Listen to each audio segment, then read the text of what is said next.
Hai Muhammad, hiduplah sesuka hatimu. Tapi ingat, suatu saat kamu akan mati. Walaupun demikian penghinaan kepada Imam Ahmad, disiksa, dizolimi, dieksekusi, dipersekusi. Tapi sampai hari ini, nama Imam Ahmad masih berkibar. Alhamdulillahi Rabbil Alamin, Ar-Rahmanir Rahim. Ikhwani wa akhwati a'azakumullah. Bapak dan Ibu, saudara-saudara, jemaah keluarga besar Budut 94. Alhamdulillah, kita bersyukur kepada Allah Subhanahu wa taala. Kembali kita bertemu dalam rangka silaturahim sesama alumni Budut 94. Bapak dan Ibu, seperti yang kita lihat di papan tulis, ini pesan khusus dari Sahibul Bait, ya. Materi kita adalah pesan Jibril kepada Rasulullah. Ini kita ambilkan dari hadis yang sahih, ya, yang sanadnya dari Sahal bin Sa'ad, diriwayatkan oleh Imam Al-Hakim dalam kitabnya Al-Mustadrak. Hadis ini disahihkan oleh Syekh Muhammad Nasiruddin Al-Albani dalam As-Sahihah, ya. Bapak dan Ibu, ternyata di dalam Islam itu bukan hanya perintah, bukan hanya larangan. Banyak orang-orang di luar Islam atau Islamophobia, alergi dengan Islam karena tidak mau dikekang, tidak mau disuruh-suruh, tidak mau dilarang-larang, maunya bebas. Maka orang-orang seperti itu alergi dengan Islam, fobia dengan Islam. Ternyata saudara-saudara, dalam Islam itu bukan hanya perintah isinya.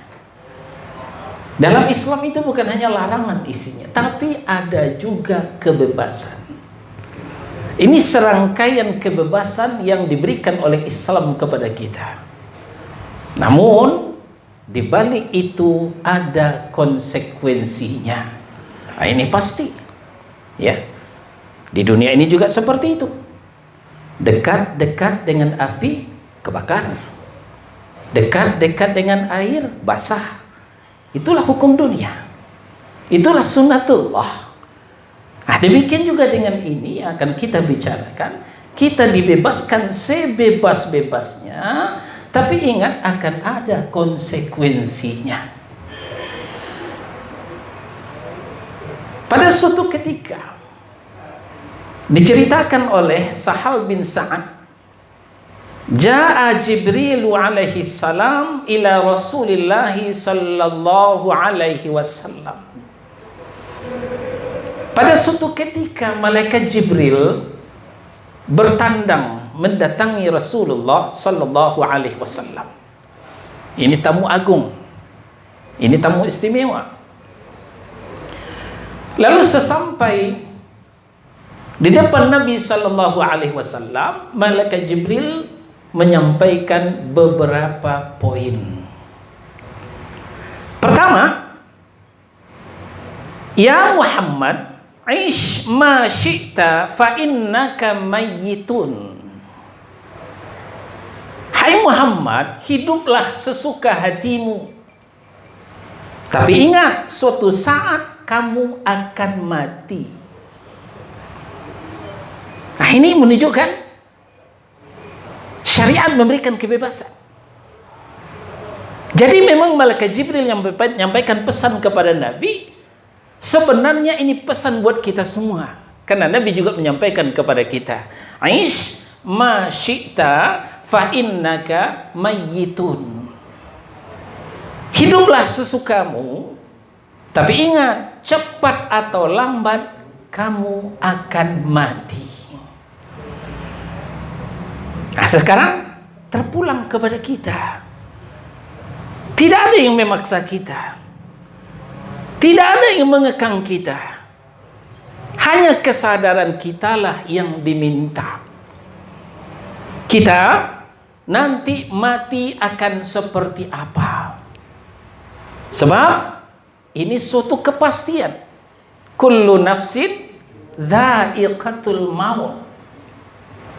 Setiap yang bernyawa, setiap yang punya jiwa pasti akan mati. Idza jaa ajaluhum la yastakhiruna sa'ah wa la yastaqdimun. Apabila datang ajal seseorang di antara kamu, tidak bisa ditunda walaupun sesaat. Dan juga tidak bisa terdahulu. Jadi hari H, jam J-nya sudah ditentukan oleh Allah Subhanahu wa taala. Ayah bunda kita tidak tahu. Rasulullah tidak tahu. Termasuk malaikat maut yang akan mencabut juga tidak tahu. Yang tahu hanya Allah Subhanahu wa taala. Malaikat maut hanya menunggu perintah. Cabut si fulan, malaikat maut mencabutnya.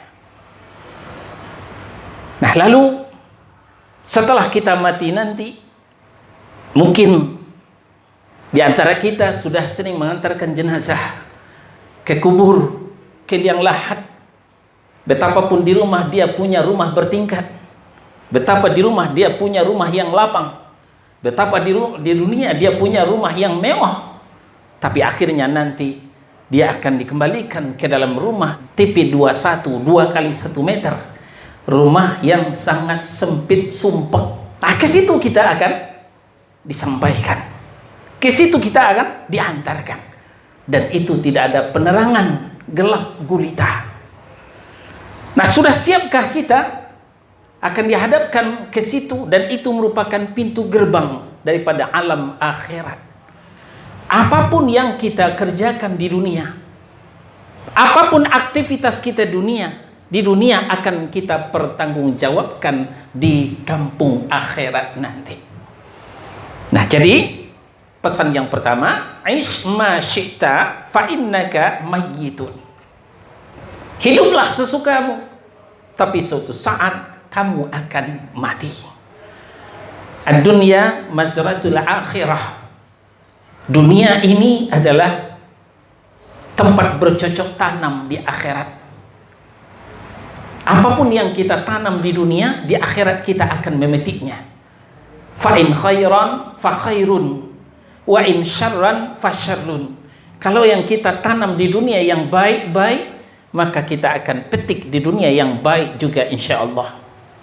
Fa in syarran fa syarrun. Kalau yang kita tanam di dunia yang baik-baik, ya, akan dipetik yang baik juga. Kalau ditanam yang buruk-buruk, yang jahat-jahat, yang akan kita petik nanti di akhirat yang buruk juga, yang jahat juga. Faman ya'mal mithqala dzarratin khairan yarah. Barang siapa yang berbuat kebaikan sebesar zarah, dia pasti melihatnya. Wa may ya'mal mithqala dzarratin syarran yarah. Sebaliknya, siapa yang berbuat buruk walaupun sebesar zarah, pasti dia akan melihatnya juga, balasan daripada Allah Subhanahu wa taala. Ini yang pertama. Yang kedua, kata malaikat Jibril kepada Nabi kita Muhammad sallallahu alaihi wasallam, wahbib ma syi'ta fa innaka mufariqah. Cintailah apa saja yang kamu sukai, tapi ingat, suatu saat kamu akan berpisah dengannya. Kita mencintai harta, kita akan berpisah dengan harta. Kita mencintai tahta, kita akan berpisah dengan tahta. Kembali rumah mewah yang kita cintai, suatu saat kita akan berpisah dengan rumah mewah. Kita kembali ke liang lahat, dan rumah mewah kita akan diperebutkan oleh orang sepeninggal kita. Kita mencintai mobil mewah juga seperti itu. Mobil mewah kita juga akan dibawa oleh orang lain. Kita mencintai istri yang cantik, kita akan meninggalkannya. Ibu-ibu mencintai suami yang ganteng, ya, juga akan berpisah dengannya. Maka cinta yang abadi itu sebenarnya adalah mahabbah ilallah, mencintai Allah. maka Allah tidak akan berpisah dengan kita. Kita tidak akan berpisah dengan Allah. Kemanapun kita pergi, dimanapun kita berada, kita akan tetap bersama Allah Subhanahu wa ta'ala. Walaupun di dunia kita belum bisa melihat Allah, tapi di akhirat nanti kita akan puas menatap wajah Allah Subhanahu wa ta'ala. Jadi pesan yang tersirat, jangan terlalu cinta kepada selain Allah, karena semua itu akan berpisah dengan kita. Tapi cintailah Allah Subhanahu wa ta'ala, karena Allah itu tidak akan pernah berpisah dengan kita. Ketika kita mencintai dunia, dunia lahwun, dunia itu adalah merupakan permainan, senda gurau, dan itu tidak lama. Coba kita lihat permainan. Ada permainan bola kaki misalnya, berlari-lari mengejar bola, keringatan, tapi habis itu ditendang lagi. Itulah permainan.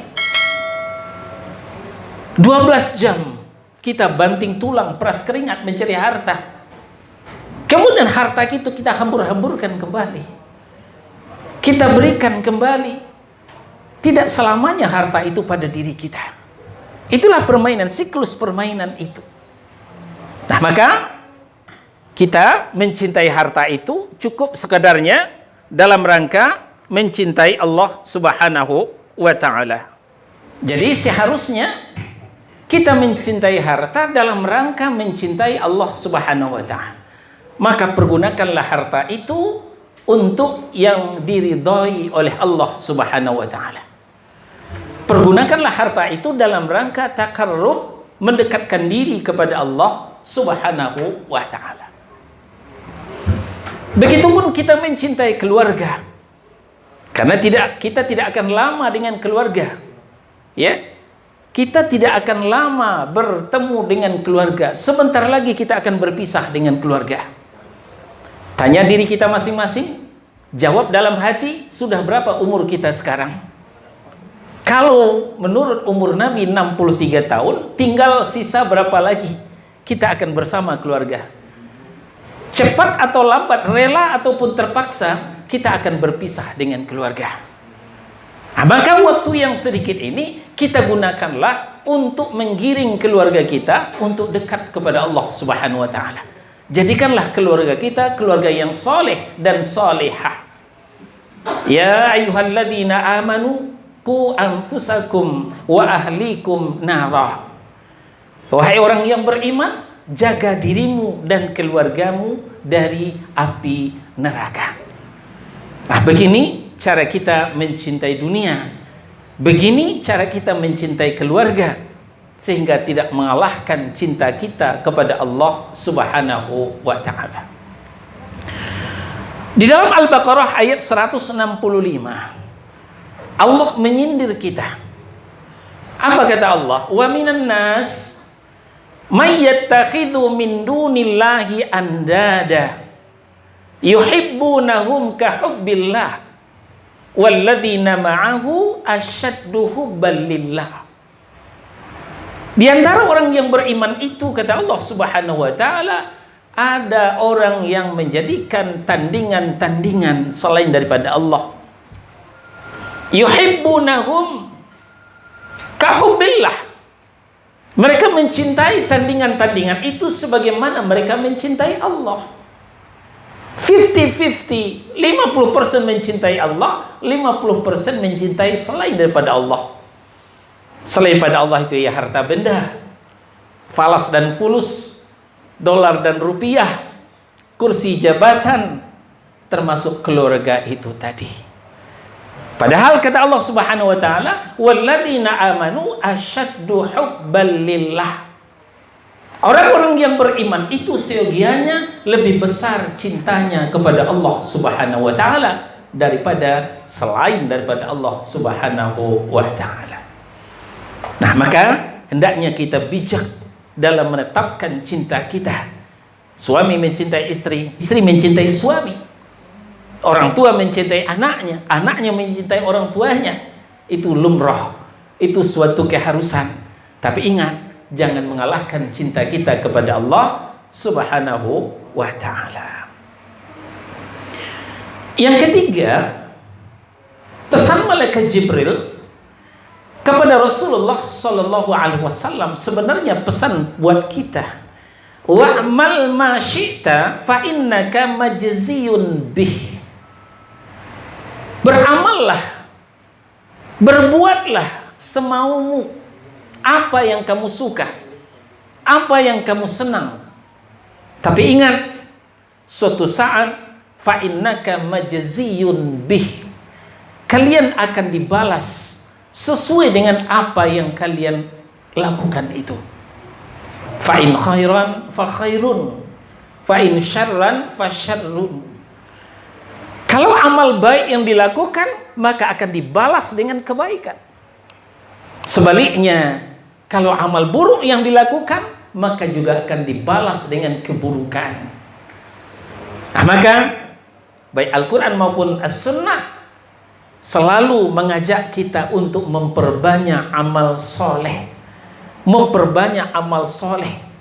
Jangan mengharapkan balasan dari manusia, tapi harapkanlah balasan dari Allah Subhanahu wa ta'ala. Selalulah berbuat baik. Balasannya nanti Allah yang akan membalas. Selagi berharap kepada manusia, maka siap-siap kita akan kecewa. Tapi kalau kita hanya berharap kepada Allah Subhanahu wa ta'ala, yakinlah Allah akan membalas. Perbuatan-perbuatan kita itu semuanya tidak akan luput. Semuanya akan tercatat dengan rapi. Kita dilengkapi dengan sekretaris pribadi berupa malaikat. Di dalam Al-Quran surah Qaf, surah yang ke-50, itu diceritakan, disampaikan oleh Allah Subhanahu wa ta'ala. Ternyata di sebelah kanan dan kiri kita masing-masing kita dilengkapi oleh malaikat. Ya, Qaf surah yang ke-50 ayat 17 dan 18.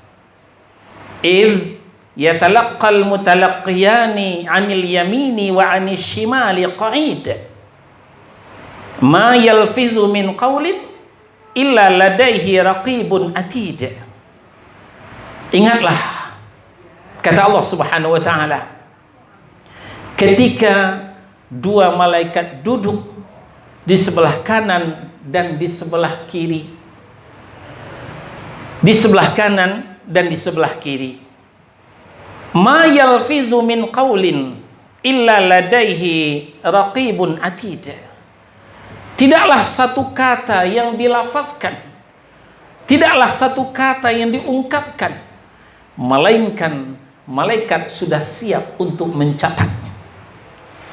Satu kali Imam Ahmad bin Hanbal kedatangan tamu, kedatangan sahabat karibnya. Ketika itu beliau sedang sakit. Imam Ahmad bin Hanbal murid daripada Imam Syafi'i, imam mazhab yang keempat. Datanglah sahabatnya besok. Setelah bertanya apa yang dirasakan, lalu kemudian Imam Ahmad mengeluh, aduh, biasa kita kan sakit yang tidak tertahankan kita mengadu. Apakah sakit gigi, ya, apakah sakit pinggang, ya, macam-macam penyakit kita. Aduh, biasa kita begitu. Dan lumrah manusiawi. Termasuk Imam Ahmad bin Hanbal juga mengadu karena tidak tertahan sakit. Ketika itu sahabatnya langsung berkata, Anda mengeluh, wahai Abu Abdillah. Abu Abdillah adalah kunyahnya Imam Ahmad. Iya, sakit banget, nggak kuat. Lalu sahabatnya ini membacakan Qaf surah yang ke-50 ayat 18 ini. Ma yalfizu min qaulin illa ladaihi raqibun atid. Tidaklah satu kata yang terungkap, yang terucap, melainkan sudah siap malaikat untuk mencatatnya. Sahabat Imam Ahmad ini mengatakan termasuk keluhan, ya, yang keluar dari mulut kita itu tidak luput juga dari catatan malaikat tadi. Demikian rapinya catatan malaikat. Bayangkan saudara-saudara, keluhan saja dicatat.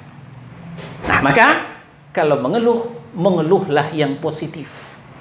Mengeluhlah kepada Allah Subhanahu wa taala. Ya. Ada pemberian daripada Allah. Kalau menyenangkan, kita bersyukur alhamdulillah. Kalau menyakitkan, mengkhawatirkan, astagfirullah, inna lillah. Nah, ini lebih bernilai ibadah keluhan kita daripada aduh tidak karu-karuan. Ini tidak ada nilainya sama sekali. Apalagi sumpah serapah yang keluar dari mulut. Nah, sekarang ujaran kebencian sudah melampaui batas. Ketika pemilu, kita mendengarkan cebong dan kampret. Selesai pemilu, habiskah itu? Tidak. Ya. Kita dengarkan lagi pendukung Habib Rizik dengan pendukung pemerintah juga saling hantam, ya, juga saling melemparkan kata-kata kotor. Innalillahi wa inna ilaihi raji'un. Ini keberhasilan orang-orang kafir mengadu domba di antara kita. Habib Rizik saudara kita, pemerintah juga saudara kita. Kenapa kita bisa diadu domba seperti itu? Kenapa kita sampai melontarkan kata-kata kasar seperti itu? Ingat, kata-kata itu akan dicatat oleh malaikat. Jadi betapa bencinya kita kepada seseorang, tahan mulut, jangan sampai memuntahkan kata-kata kasar. Lebih baik kita keluarkan doa dan zikir.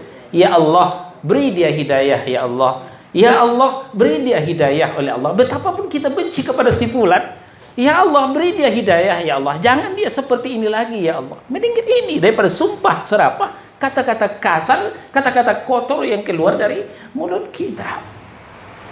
Nah, jadi kita kembali kepada perkataan malaikat tadi. Kata malaikat, maka wa'mal masyita fa innaka majziyun bih. Buatlah sekehendak hatimu. Ucapkanlah sekehendak hatimu. Lakukanlah sekehendak hatimu. Tapi kamu akan dibalas. Nah, ini memang secara zahir membebaskan kita. Tapi hakikatnya ini warning. Ini peringatan sebenarnya buat kita. Bahwa setiap tindak tanduk kita, setiap langkah kaki kita, ternyata itu tidak luput daripada pencatatan. Dan akhirnya catatan itu akan ditimbang, ya, di yaumil akhir. Faman ya'mal mithqala dzarratin khairan yarah wa may ya'mal mithqala dzarratin syarran yarah. Tadi telah kita sampaikan. Sekecil apapun perbuatan baik ataupun buruk nanti akan kita lihat. Setelah kita lihat, nanti akan ditimbang. Ternyata yang ditimbang itu bukan hanya cabai yang sering ibu-ibu saksikan di warung, bukan hanya bawang yang ditimbang, amal perbuatan kita juga akan ditimbang. Di dalam Al-Qari'ah, Al-Qari'atul mal-Qari'ah, wa ma adraka mal-Qari'ah, yauma yakunun nasu kal farashil mabthuth wa takunul jibalu kal 'ihnil manfush fa amma man thaqulat mawazinu fahuwa fi 'aisyatir radiyah. Barang siapa yang berat timbangan kebaikannya, maka dia akan ditempatkan dalam kehidupan yang diridhoi, yaitu di dalam surga. Sebaliknya, wa man khaffat mawazinu fa ummuhu hawiyah. Barang siapa yang ringan timbangan kebaikannya, maka dia akan ditempatkan dalam neraka hawiyah. Wa ma adraka ma hiya? Tahukah Anda apa neraka hawiyah itu? Neraka hawiyah itu adalah narun hamiyah, api yang bernyala-nyala.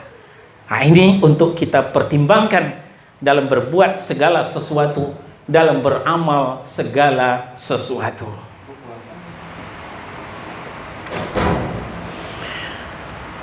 Yang keempat, kata malaikat Jibril kepada Nabi sallallahu alaihi wasallam, wa'lam anna syarfal mu'min qiyamuhu bil lail. Ketahuilah olehmu, hai Muhammad, sesungguhnya kemuliaan orang-orang mukmin itu adalah dengan rajinnya qiyamul lail, rajinnya, banyaknya sholat malam. Kemuliaan akan kita raih dengan sering sholat malam. Ternyata saudara-saudara, kemuliaan itu diraih bukan banyaknya pencitraan, bukan ngambil muka ke sana dan kemari. Karena kemuliaan itu di tangan Allah, bukan di tangan makhluk. Ali Imran ayat 26, Qulillahumma malikal mulki tu'til mulka man tasha wa tanzi'ul mulka mimman tasha wa tu'izzu man tasha wa tudhillu man tasha. Katakanlah ya Muhammad, ya Allah yang punya kerajaan, Engkau berikan kerajaan kepada siapa yang kau kehendaki. Lalu kau cabut kembali kerajaan itu dari siapa yang kau kehendaki. Kerajaan itu adalah anugerah pemberian Allah kepada siapa yang dikehendakinya. Selanjutnya, wa tu'izzu man tasha wa tudhillu man tasha. Engkau muliakan siapa yang kau kehendaki dan engkau hinakan siapa yang kau kehendaki. Nah, di sini jelas saudara-saudara, kemuliaan itu di tangan Allah, kehinaan itu juga di tangan Allah. Kalau ingin hidup mulia, tidak usah repot pencitraan ke sana kemari. Kalau ingin mulia, tidak usah ngambil muka, angkat telur, ya istilahnya, ke sana kemari. Harapkanlah kemuliaan itu dari Allah Subhanahu wa taala. Di dalam ayat yang lain, inna akramakum indallahi atqakum. Sesungguhnya orang yang paling mulia di antara kamu adalah orang yang paling bertakwa. Paling bertakwa itu ditunjukkan sesuai dengan hadis tadi, dengan banyaknya sholat malam. Itulah orang yang dimuliakan Allah. Ketika orang itu dimuliakan oleh Allah, walaupun satu negeri orang menghinakan, tapi orang yang dihinakan itu tetap saja mulia. Lihat kehidupan para ulama. Bagaimana pemerintah, penguasa menghinakannya, tapi para ulama itu tetap saja mulia. Kita sebut saja, siapa yang tidak kenal dengan Imam Ahmad bin Hanbal tadi kita sampaikan.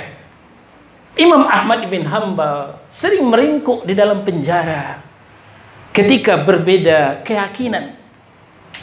Ketika itu penguasa bermanhaj Mu'tazilah. Keyakinan Mu'tazilah Al-Quran adalah makhluk.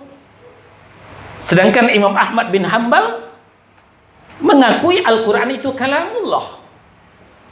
Diawali dengan mengundang Imam Ahmad ke istana. Ya, kalau cara sekarang diundang makan malam ke istana. Ujungnya dibujuk dan dirayu supaya mengeluarkan fatwa Al-Quran makhluk. Apa maunya dikasih. Tapi Imam Ahmad tetap bertahan, Al-Quran kalamullah. Apa yang terjadi saudara-saudara? Karena tidak mau dibujuk dan dirayu, Imam Ahmad dijebloskan ke dalam penjara. Masih mending penjara Sukamiskin di Bandung dilengkapi dengan kasur empuk, kulkas, televisi, fasilitas yang cukup. Tapi penjara Imam Ahmad dilengkapi dengan cambuk, saudara-saudara. Imam besar sekelas Imam Ahmad dicambuk di dalam penjara. Kenapa? Tidak mau merubah fatwa. Walaupun demikian penghinaan kepada Imam Ahmad, disiksa, dizolimi, dieksekusi, dipersekusi. Tapi sampai hari ini nama Imam Ahmad masih berkibar. Kitab Imam Ahmad masih kita baca. Kutubus Sittah, Kutubus Tis'ah, ya, kitab-kitab hadis yang 9 itu termasuk diantaranya Musnad Imam Ahmad. Siapa lagi? Ulama kita di negeri kita ini, siapa yang tidak kenal dengan Buya Hamka? Dipenjarakan oleh Presiden Soekarno, meringkuk di dalam penjara. Tapi sampai hari ini terhinakah Buya Hamka? Ternyata Presiden Soekarno itu sendiri sebelum akhir hayatnya minta, kalau saya meninggal tolong panggil Hamka mensolatkan jenazah saya.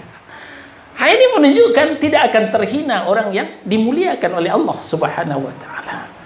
Nah, sekarang Tentu tidak perlu kita terangkan lagi siapa tokoh-tokoh agama yang dizalimi, ternyata tetap tidak terhina.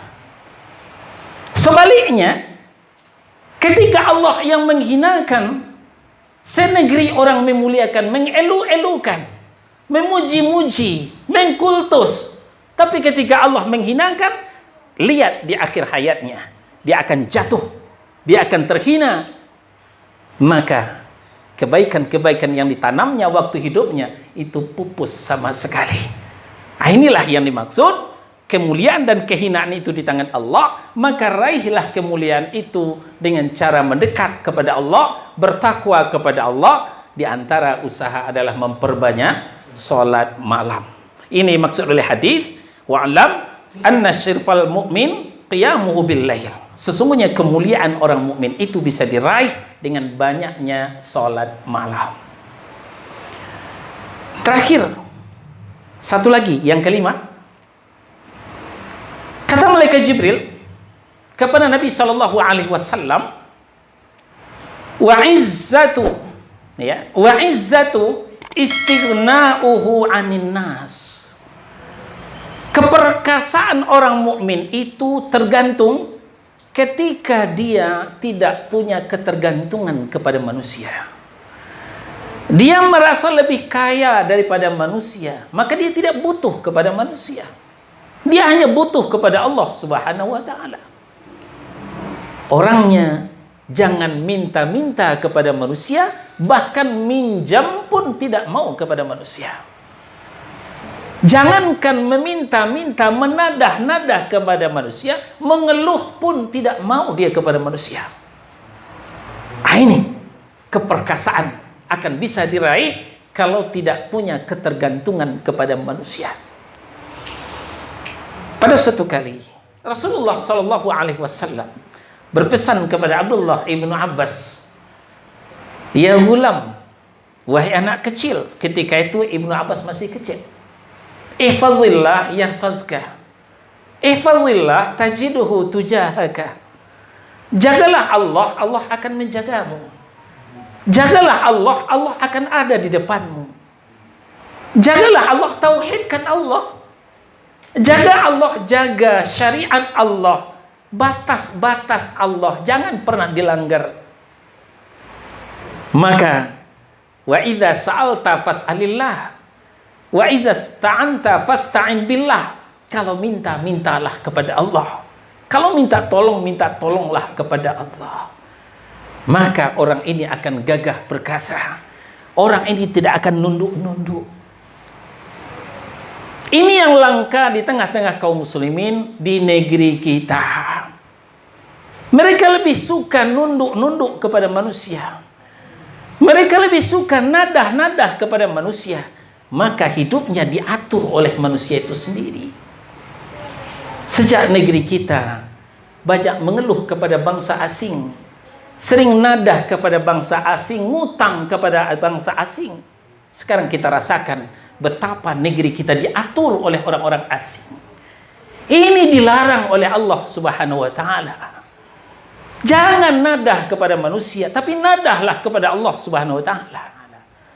Inilah bagian daripada tauhid uluhiyah, yaitu menetapkan satu titik tempat beribadah, tempat meminta, yaitu kepada Allah Subhanahu wa ta'ala. Di dalam surah Al-Mu'min, surah yang ke-40 ayat 60, "Ud'uni astajib lakum."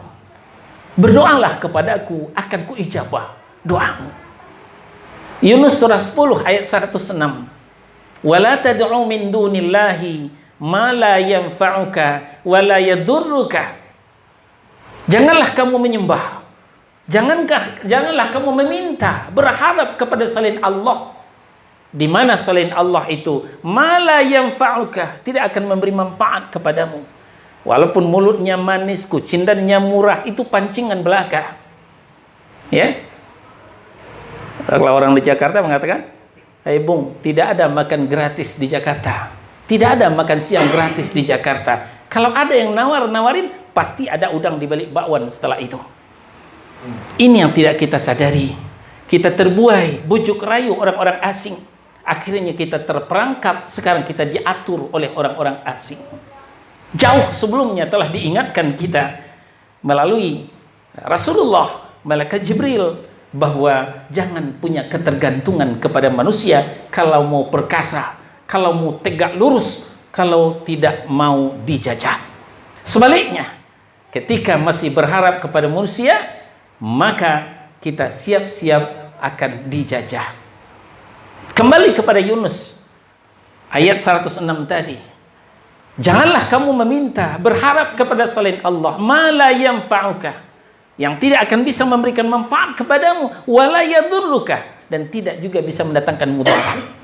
Fa in fa'alta fa innaka idzam minaz zalimin. Kalau itu kau lakukan, kau akan termasuk orang-orang yang zalim. Sebaliknya, berharapkanlah kepada Allah, berdoalah kepada Allah, maka Allah akan melengkapi kebutuhan kita. Dalam sebuah ayat kursi, bukan ayat kursi, hadis kudusi. Ya, hadis kudusi adalah firman Allah yang tidak tercantum di dalam Al-Quran. Berkata Nabi SAW, beliau menyampaikan firman Allah Subhanahu wa ta'ala, ya bani Adam, wahai anak manusia, tafarraq li ibadati amla'u sadraka ghinan wa asuddu faqra. Wahai anak Adam, wahai anak manusia, luangkan waktumu untuk beribadah kepadaku, patuh dan taat kepadaku, laksanakan perintahku, tinggalkan laranganku. Dengan demikian, amla'u sadraka ghinan, akan kupenuhi dadamu dengan kekayaan.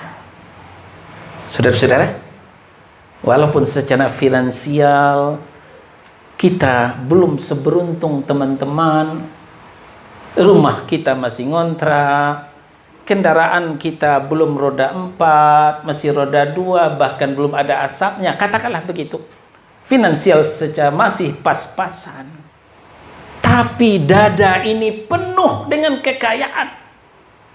Kita tidak minta-minta, kita tidak ngutang ke sana dan kemari, hidup kita tidak terjajah. Ini yang dimaksud Allah penuhi dada dengan kekayaan. Hidup kita cukup. Nah, janji Allah, amla'u sadra ghinan wa asuddu faqra. Akan kupenuhi dadamu dengan kekayaan dan akan kututup kebutuhanmu. Walaupun secara penghasilan kita tidak seberapa, tapi kita punya anak sekolah, terbayar juga biaya sekolah.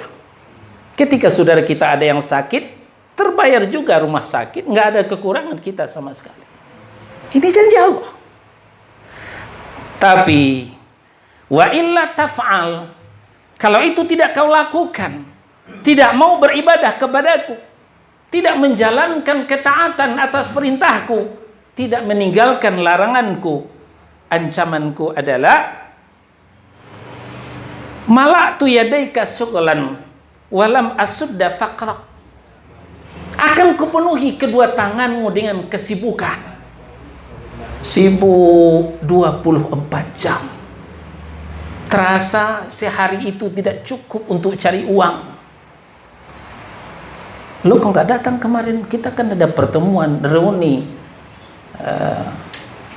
teman-teman SMA Budut 94. Wah, saya sibuk, saya kerja, seharian kerja, masih tidak cukup, lembur malam, ditinggal anak, istri, keluarga di rumah. Kadang-kadang tidak cukup suami yang bekerja, istri juga kerja, sibuk suami istri. Tapi apa yang terjadi saudara-saudara? Walam asudda faqra, tidak kututupi kebutuhanmu, kata Allah. Kita suami istri kerja, tapi kebutuhan kita tetap banyak. Kurang lagi, kurang lagi, kurang lagi, kurang lagi. Bukankah para koruptor itu terdiri daripada orang-orang kaya?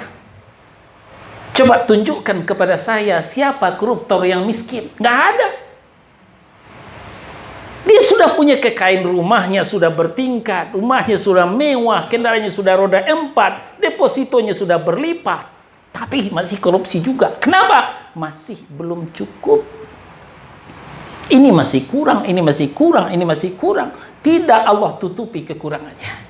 Kenapa? Mereka tidak taat kepada Allah. Mereka tidak meninggalkan larangan-larangan Allah. Dan mereka tidak setia beribadah kepada Allah Subhanahu wa ta'ala. Nah, jadi kita kembali bahwa keperkasaan itu hanya akan diraih kalau ketergantungan kita hanya kepada Allah. Allahus Samad. Hanya Allah lah tempat mengantungkan diri, menggantungkan hidup, tempat meminta, bukan yang lainnya. Nah, ketika 5 hal ini bisa kita realisasikan dalam kehidupan kita, maka selamatlah hidup kita, baik di dunia apalagi di akhirat kelak. Alhamdulillahi Rabbil Alamin Ar-Rahmanir Rahim